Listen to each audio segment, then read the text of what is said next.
par 2, ça fait 15, par 3, ça fait 5, par 5, ça fait... Donc, 30 égale 2 fois 3 fois 5.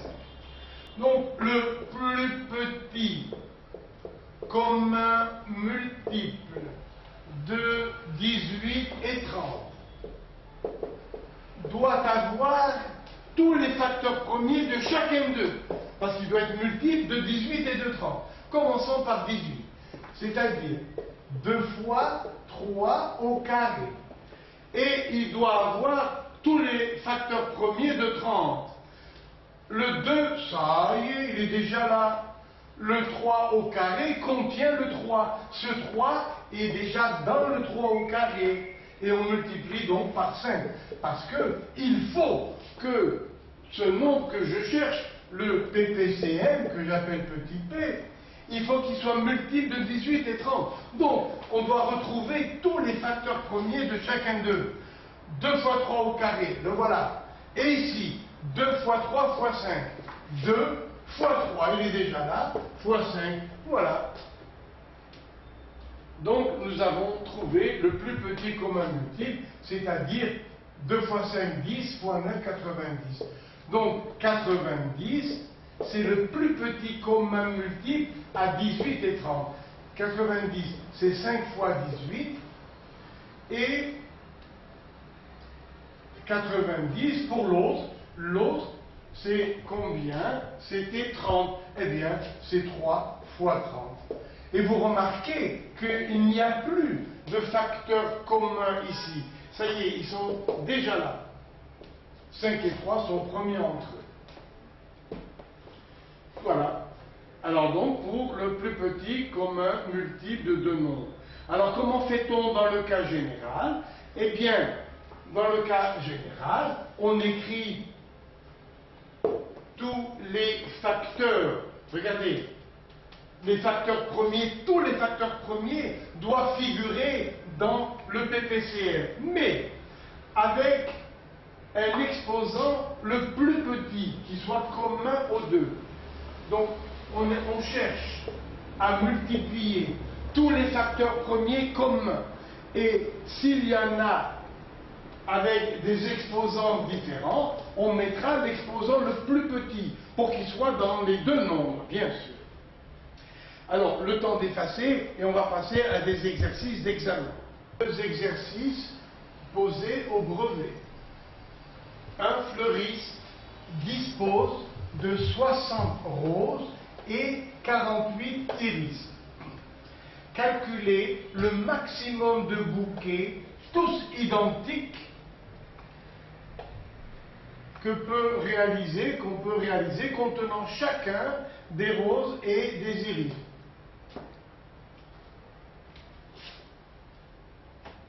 Voilà. Alors qu'on peut réaliser, voilà. Donc, calculer le maximum de bouquets, tous identiques, qu'on peut réaliser et contenant chacun des roses et des iris. Combien chaque bouquet contiendra-t-il de roses et d'iris? Bon, nous allons chercher le PGCD de 60 et 48. Pour 60, on divise par 2, 30 par 2, 15 par 3, 5 par 5, 1. 48 par 2, 24 par 2, 12 par 2, 6 par 2, 3 par 3, 1. Donc, 60 égale 2 au carré fois 3 fois 5. 48 égale 2 puissance 4 fois 3. Maintenant, attention, on cherche le PGCD, c'est-à-dire le plus grand commun diviseur. Ici, 2 puissance 4 ne divise pas 60. On ne peut prendre que 2 au carré. Donc, ça fait 2 au carré. Le 3 est ici, il est commun, je le prends. Voilà, je ne peux pas prendre 5 parce qu'il n'est pas diviseur ici. Donc, delta égale 4 fois 3, 12. Alors, maintenant, donc, voilà le plus grand commun diviseur. Ça veut dire que 60 égale 5 fois 12, 48 égale 4 fois 12. Là, il s'agit de roses, ici d'iris. Donc, regardez, on va dire 60, c'est 12 fois 5 roses. Là, nous avons 5 roses. Et 12, ce sera le nombre de bouquets.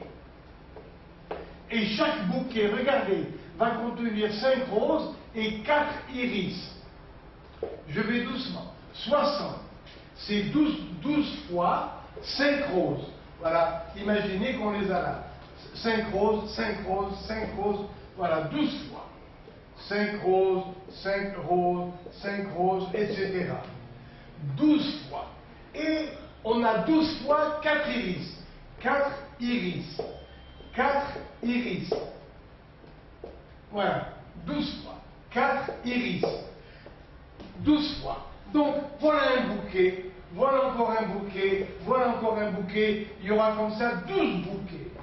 12 bouquets. Et chacun d'eux va contenir 5 roses, 4 iris. 5 roses, 4 iris. Donc, ils sont tous identiques. Et voilà l'exercice terminé. Le fleuriste pourra au maximum composer 12 bouquets, 12 fois, contenant 5 roses et 4 iris. Et voilà. Deuxième exercice. 6510 fourmis noires et 4650 fourmis rouges décident de s'allier pour combattre les termites.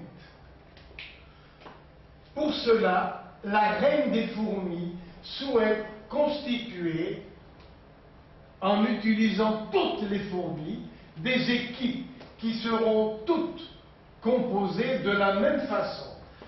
Un nombre de fourmis rouges et un autre nombre de fourmis noires. Les mêmes nombres dans chaque équipe. Quel est le nombre maximal d'équipes que la reine peut ainsi former? Deuxièmement, si toutes les fourmis rouges et noires se placent en file indienne, elles forment une colonne de 42,78 mètres de long. Sachant qu'une fourmi rouge mesure 2 mm de plus qu'une fourmi noire, déterminez la taille d'une fourmi rouge et celle d'une fourmi noire. Alors, première question, quel est le nombre maximal d'équipes que la reine peut ainsi former? Eh bien, on va chercher le PGCD de 6510 et 4650 par la méthode de division euclidienne. Alors, 6510 divisé par 4650, il y va une fois et il reste 1850. Donc, delta, qui est le PGCD de ces deux nombres, c'est aussi le PGCD en diagonale de 4650 et 1860. Et on continue. Il y va deux fois, il reste 930.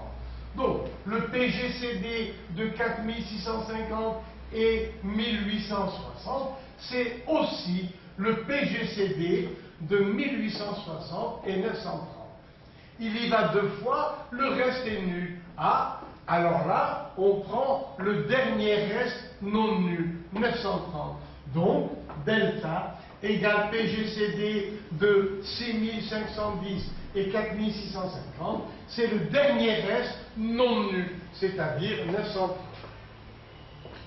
Fourmi noire. 6510, c'est 930 fois 7. Les 7 noirs ici. Voilà. Après, fourmi rouge, 4650, c'est 930 fois 5 fourmis rouges. Alors vous voyez que la reine peut former avec l'ensemble, tout l'ensemble, c'est-à-dire en tout 11 160 fourmis en tout. Elle peut former 930 équipes ayant 7 fourmis noires et 930 équipes de 5 fourmis rouges. Donc ces 7 sont des noirs, les 5 sont des rouges.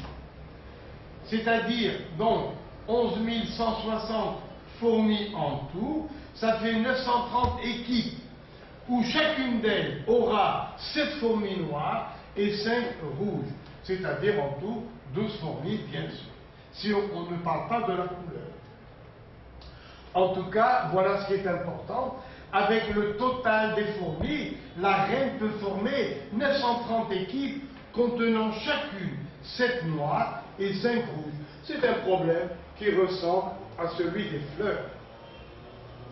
La taille des fourmis, on va convertir les mètres en millimètres. 42,78 mètres, ça fait 42 780 millimètres. J'appelle R la taille d'une fourmi rouge. La noire mesure 2 mm de moins, donc R-2. On va travailler avec des millimètres.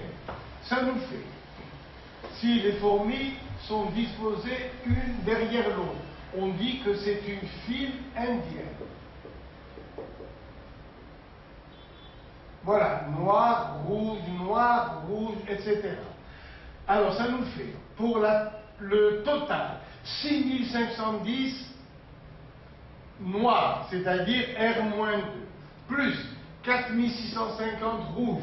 Voilà la longueur totale que ça donne. Mais n'oubliez pas que 6510 et 4650 peuvent être divisés par le PGCD 930. Alors on divise tout par 930. Ça nous fait 7 fois R-2 plus 5 fois R égale ce nombre donne 46. On développe. 7R-14 plus 5R égale 46. 12R égale 46 plus 14. C'est-à-dire 60. Donc R égale 5 mm. Et la taille de la noire, c'est 2 mm de moins. 5 moins 2, ça fait 3. Et voici donc les tailles des fourmis. Alors, dans le cas général, comment traiter tous ces problèmes? Alors, nous avons deux espèces, A et B. C'est-à-dire, vous voyez, comme tout à l'heure, des roses, il y en a grand A. Des iris, il y en a des grand B. On cherche le PGCD de ces deux noms, c'est delta. Donc là, on a delta fois A avec des roses, et ici, delta fois petit b avec des iris. En tout, ça fait combien de fleurs? Eh bien, c'est A plus B égale delta A plus delta B. Mettons delta en facteur. Donc, avec le nombre total de fleurs, on peut former delta fois A plus B. Et là, vous voyez apparaître l'équipe ou le bouquet, comme vous voulez. Donc voilà un bouquet contenant A rose et B iris. Et en tout, il y a delta bouquet. Donc c'est comme ça que l'on traite à peu près tous les problèmes sur le PGCD. Je vous remercie et rendez-vous à la prochaine leçon. Au revoir.